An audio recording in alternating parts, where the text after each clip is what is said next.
Hatfield again with Hatfield Pottery. Last week I threw a ring jug to show some of my friends on Facebook, a Clay Buddy account, to how to do it, and I really didn't finish the project. So what I thought I would do is show you what I normally do with them. Is I make them into an actual jug. So I've taken a couple of pounds or 1.5 pounds of clay, and I've centered it and coned it up and down. And now I'm just going to throw the neck to add it on to the piece. And it's really simple. You just get the outside dimensions about where you want them. Don't need a lot of water. I usually go down to my first knuckle, because that way I know how deep it is, how high the neck's going to be.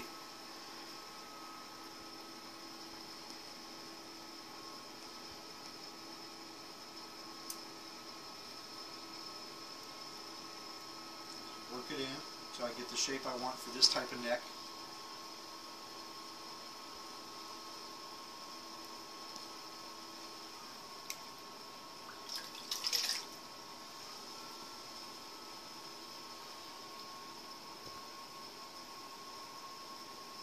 And over time you get used to what size the opening you want it to be. I have like number 10 corks that I use, so I know that when this shrinks, the cork's going to pretty much fit pretty well. If I really want to use it as, say, like a water bottle.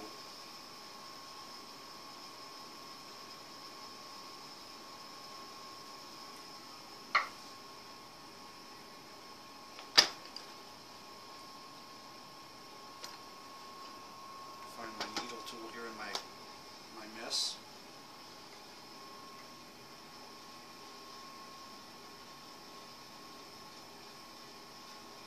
Just cut that off. That's going to be the neck.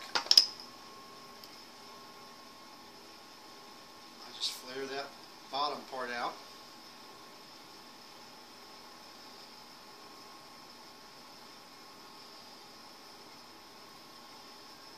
Like that. Now this piece here is going to be the lugs for the handles. I already threw that. I just made it bigger and cut it shallow.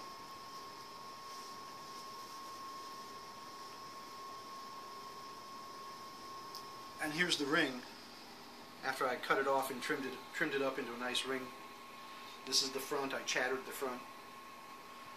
And what I'm going to do is find where I put that hole. Right there. This was, if you remember, the pinhole that you pop into it to keep it from exploding as it's drying.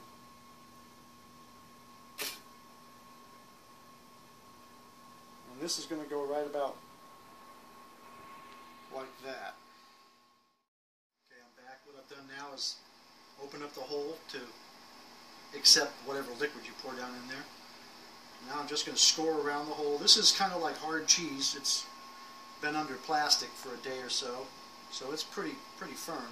And I am going to lose some of that chattering on the top, but that's really not a big deal. I don't really have any great. I don't really slip and score all that much. If you just get this wet, this piece of clay is really soft. So you simply press down flat and just push it onto the piece like that. And then you pull down all the way around.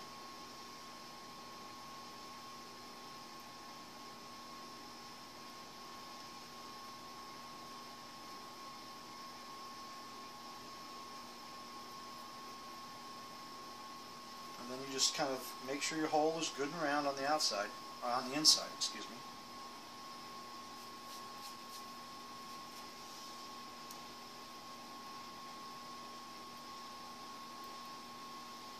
I'm using some of that chattering area as scoring, and I'll go back through and chatter that spot so you won't see that.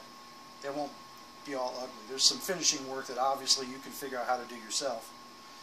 I just want to walk you through the basic steps of what I'm doing.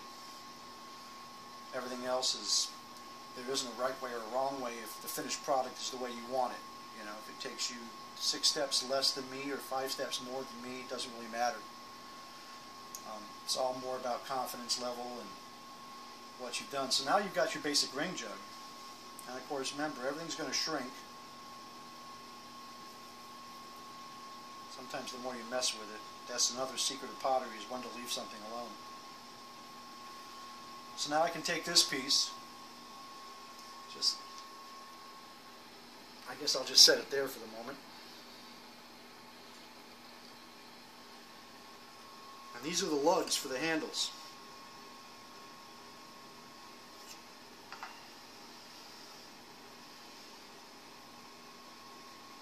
And now you just figure how you want to situate them.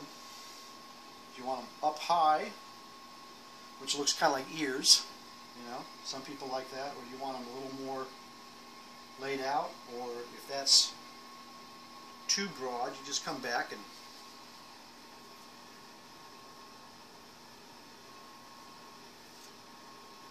there really isn't a right or wrong way to do this. The only real thing you want to do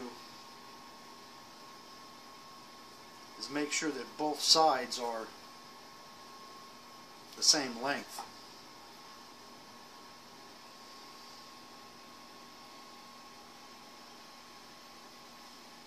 And you figure on the bottle where you want to situate it, and then you score it, get it wet, and stick it back on. Now that I got the ears, the handle's on just about right. This clay's a little soft, so I'll probably come back later and fiddle with it, just because I'm a little anal retentive that way.